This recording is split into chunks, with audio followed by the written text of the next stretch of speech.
Hello, I'm Chris, this is Gross Models, and welcome to issue 6 of Fanhome's Build Your Own R2-D2. Now, in the interest of full disclosure, this part work has been supplied to me by Fanhome, so thank you very much for them for the confidence and interest in me building it for them. But, as ever, I shall obviously be completely honest and transparent about any issues and parts that may be a problem or occur or anything else.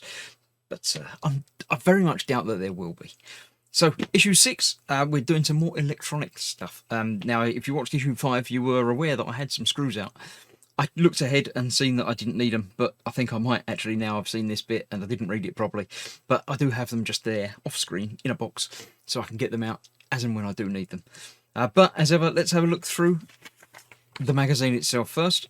Filming R2-D2 Part 3. Obviously, oh look, they built half of a Falcon in the landing bay. I never realised how much of things are, real, and they obviously shot it carefully so you couldn't see the back bit and green screens and things, but it's very interesting. I do like the filming behind the scenes stuff. So yeah, there we go. Production supervisors and everything. The EGL power droids in the droid directory. Each week they're doing a different droid or more in depth about another droid. There's obviously going to be quite a lot about R2 and 3PO because we know quite a lot about R2 and 3PO. But this week it's about the power droid. It will close up things from Rebels and films and other content that they can find. Yeah, quite a lot about them. Quite interesting. All good. They appear in scenes that you didn't realise you saw them. So that's that. Now we're talking about LCDs, liquid crystal displays. Now this is the understanding robotics section, parts that are used in this build, and they're showing you exactly how they work, which is really interesting to me. LCD displays obviously used in computers a lot of the time now, as well as smaller display sections. So that's quite interesting. The history of electric crystals. Watches obviously use a single colour LCD display. That's that. Right. Stage 6 parts. R2's diagnostic display. This is the parts where you have LCD housing, frames, screens, and indeed the power lead, which is there. The screen itself is not overly delicate, but you don't really want to be playing around with it as much as you can. So yeah, there we go. So let's have a look. Assembling the LED display. In addition to the parts on this issue, collect 4 of the 6mm black screws. Right, now this is where it's going to start. This is all my screws. Look. The tidy bits are from the builds that I'm doing at the moment. The other bits are from builds that I've done previously, but you always want to keep them just in case. There's bits of Terminator in there, as well as old R2 and X-Rings and yeah. Right, so we're using the, what did it say? 4 of the 6mm black screws. So that will probably be these ones, these 6mm, are they bigger than that? Let's have a look and see. Well, I've got a tape measure out. That is 6mm, so I need 4 of those. So there we have 4 of those. That's it. That's all we need from there. That's the 4 screws that we need for this part of the build. I shall put my rule out of the way. And we also need the battery box and the testing circuit from previously. Right, let's have a look. Take the inner frame, which is this bit, and this bit, the LCD housing. No, the clip with the yellow arrow is longer at one end than the arrow. It is indeed longer that end. And there's an arrow on there. Clip with the yellow arrow is longer than the one the other end. Push the 2 parts gently together so the molded clip at each end inside the sockets. Yes, this is again longer on the inside. So that's going to go in there first. And then the other side will just clip in place like that. Cool, that does the job.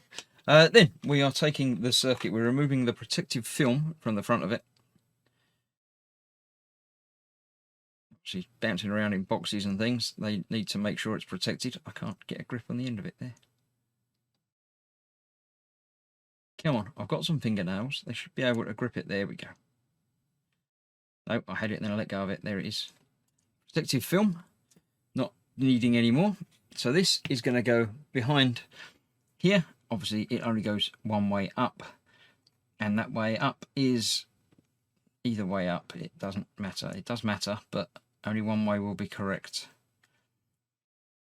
That's nice. They've made it so it will fit either way. And yeah, right, let's have a look and see.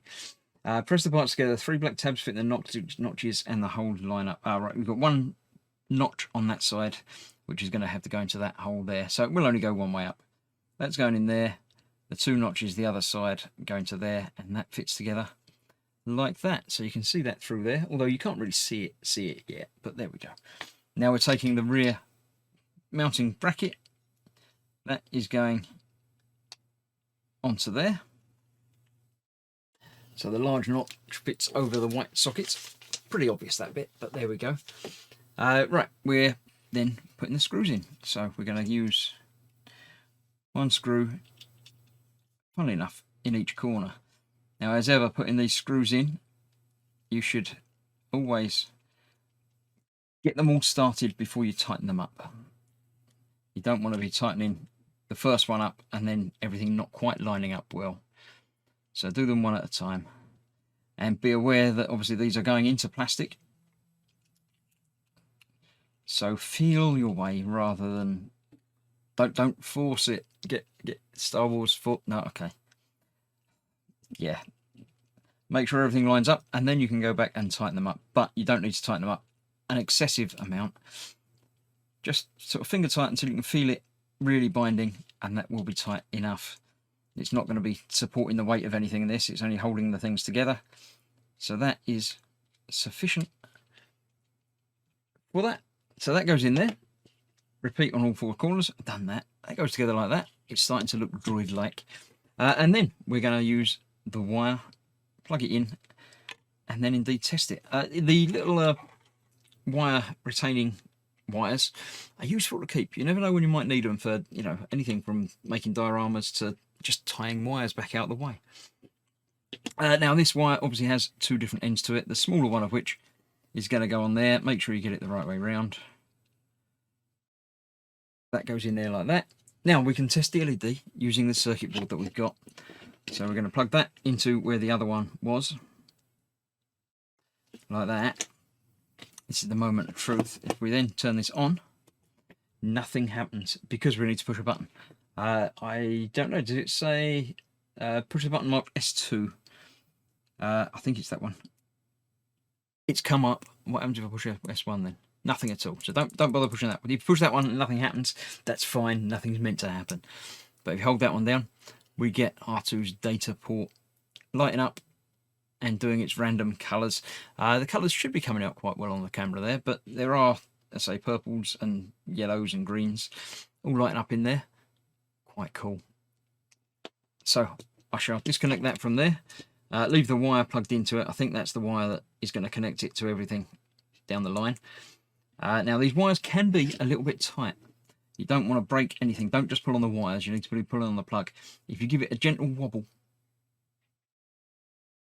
then that should make it a little bit easier. There you go. That comes out. So that is this month's delivery. We've got lots of things. You threw it away. I'll keep that. I'll throw away the plastic. Right, what have we done so far? We've got the circuit board and the battery pack. That's all new. I'll turn that off. We've put together a lot of the surround of the leg. We've started on the head. We've got the main eye section, the bit that's fallen off the bottom of the leg because it's not screwed on yet. That goes just down there, like that. We've got the other 2 colour lights, which we did test and make sure works okay. And from way back in issue 1, a couple of other parts that I think goes around this, but not quite yet. So that's 6 issues down. Now comes the long wait for the next delivery of the next 4 issues. But there are other builds that I'm going to be doing on the channel, so keep an eye on that. Another one from Fanhome will be coming along soon. The Dodge Charger they're also providing me with. But next up, I think after this one, is Iron Man, which I'm buying. I'm actually spending money on this. Fanhome are getting some money out of me. So yes, stick around for another issue of this in about a month. But other part works and other videos indeed on the channel. So thanks for watching. I'll see you soon. Bye bye for now.